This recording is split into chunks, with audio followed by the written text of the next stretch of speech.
Chapter 7, Calvin. Calvin had a big, round face. Calvin, said Mrs. Jules, I want you to take this note to Miss Zarves for me. Miss Zarves? Asked Calvin. Yes, Miss Zarves, says Mrs. Jules. You know where she is, don't you? Yes, said Calvin. She's on the 19th story. That's right, Calvin, said Mrs. Jules. Take it to her. Calvin didn't move. Well, what are you waiting for? Asked Mrs. Jules. She's on the 19th story. She's on the 19th story, said Calvin. Yes, we have already established that fact, said Mrs. Jules. The 19th story, Calvin repeated. Yes, Calvin, the 19th story, said Mrs. Jules. Now, Kate, take it to her before I lose my patience. But Mrs. Jules, said Calvin. Now, Calvin, said Mrs. Jules, unless you would rather go home on the kindergarten bus. Yes, ma'am, said Calvin. Slowly, he walked out the door. Ha, ha, ha, laughed Terence. Take it to the 19th story. Give it to Miss Zarves, hooted Myron. Have fun on the 19th story, called Jason. Calvin stood outside the door to the classroom. He didn't know where to go. As you know, when the builder built Wayside School, he accidentally built it sideways. But he also forgot to build the 19th story. He built the 18th and he built the 20th, but no 19th. He said he was very sorry.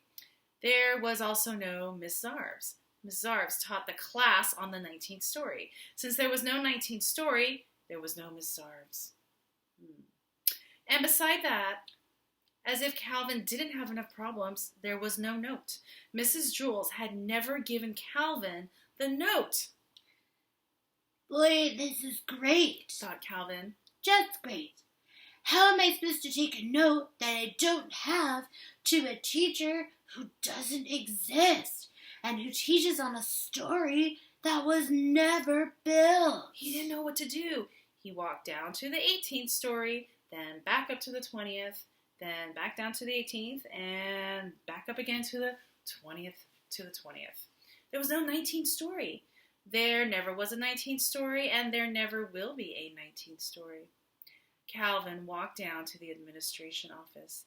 He decided to put the note in Miss Zarves' mailbox, but there wasn't one of those either. That didn't bother Calvin too much, however, since he didn't have a note. He looked out the window and saw Lewis, the yard teacher, shooting baskets. Lewis will know what to do, he thought.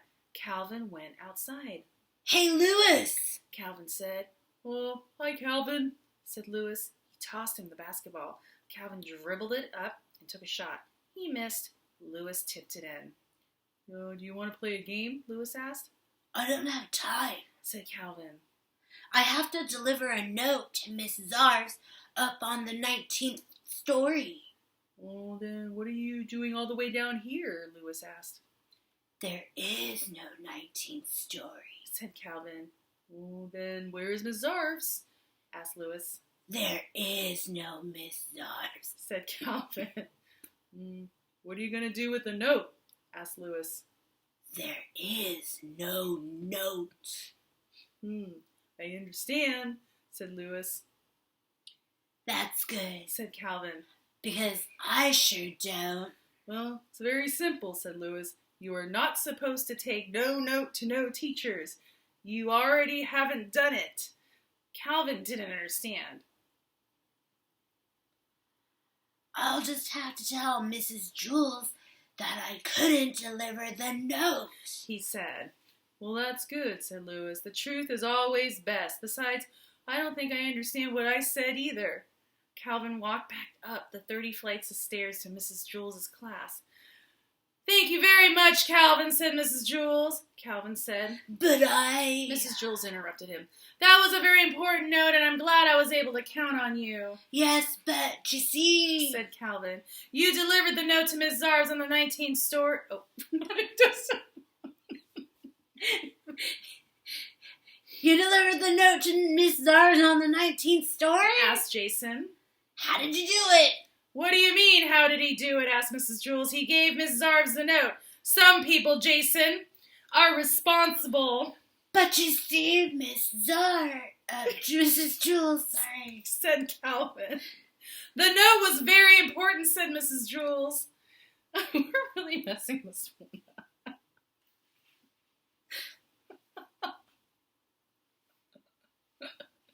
Okay, I got this. The note was very important, said Mrs. Jules. I told Miss Zarves not to meet me for lunch. Don't worry, said Calvin. She won't. Good, said Mrs. Jules. I have a coffee can full of Tootsie Rolls. I have a coffee can full of Tootsie Roll Pops on my desk. You may help yourself for one for being such a good messenger. Thanks, said Calvin. But really, it was nothing. I gotta stop this one. Oh, this is Calvin from chapter 7. We were laughing a little too hard about this chapter. We forgot to show you what he looked like. You know, Miss Zarves, the note. There is no 19th story. Whoa. Some people are just very responsible. Yeah. Next chapter. Chapter 8, Myron. Myron had big ears. He was elected class president.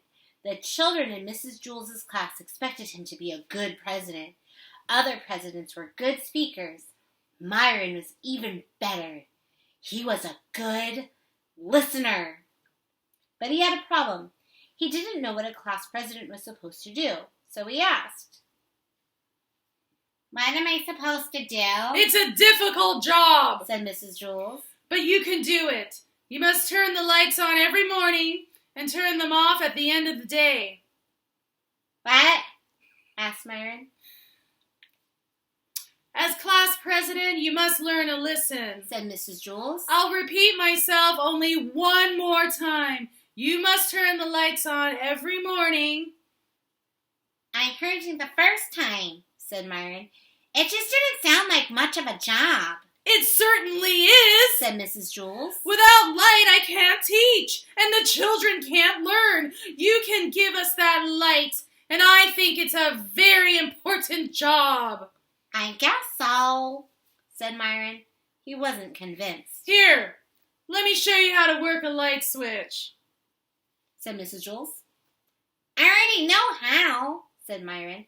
I've been turning lights on and off all my life. Very good, said Mrs. Jules. You'll make a fine president. Myron wanted to be the best president ever, but it was such an easy job, he thought, that anybody could do it. When school lit out that day, Myron stayed behind. He turned out the lights by flicking the switch down. Excellent, said Mrs. Jules. On his way home, Myron heard a terrible noise.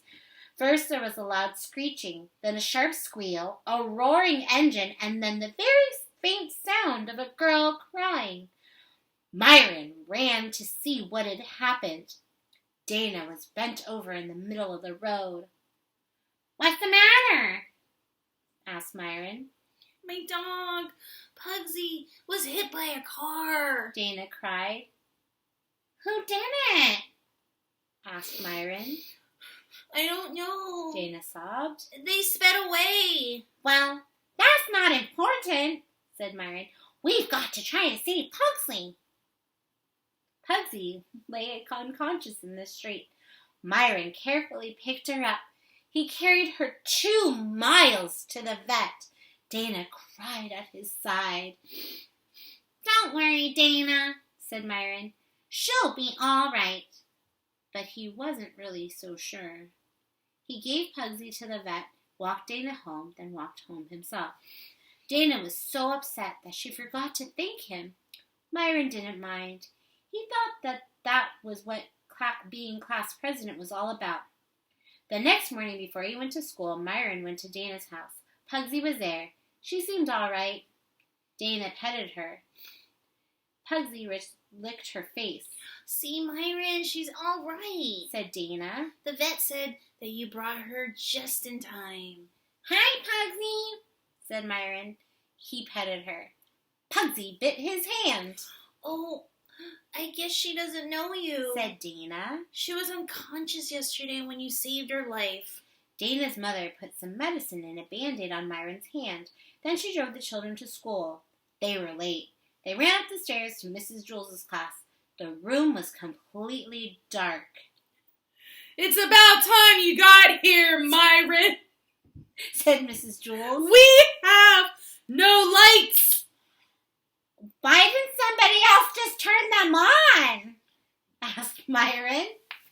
Because you're class president, said Mrs. Jules. Show Stephen how to work the lights from now on. He will be class president. Myron showed Stephen how to turn on the lights. He flipped the switch up. At the end of the day, Myron showed Stephen how to turn the lights off. He flicked the switch down. After a week, Stephen finally caught on. He made a good president. The lights were on every morning. Myron, who was president for only a day, was the best president in the history of Wayside School. It was just that nobody knew it. Here it is. There's Myron.